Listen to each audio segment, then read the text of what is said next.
Al via la 74esima edizione del Mandorlo in Fiore, quest'anno un'edizione particolarmente ricca con tanti gruppi che arrivano da tutte le parti del mondo, Presidente.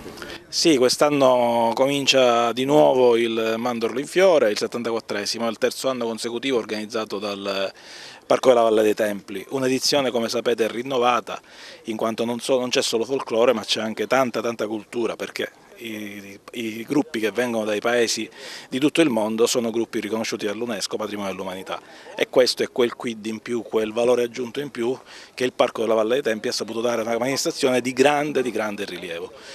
Dobbiamo dire che anche quest'anno ci aspettiamo grandissimi numeri.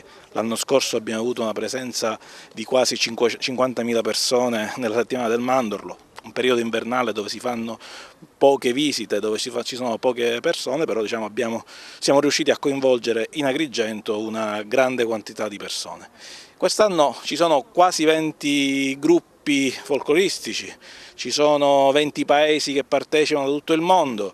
È una manifestazione globale, una manifestazione che vuole ricordare l'incontro tra i popoli, la concordia, la pace, gli elementi che sono propri della nostra terra, la nostra terra che è una terra di unione, una terra dove si viene per convivere e per saper vivere.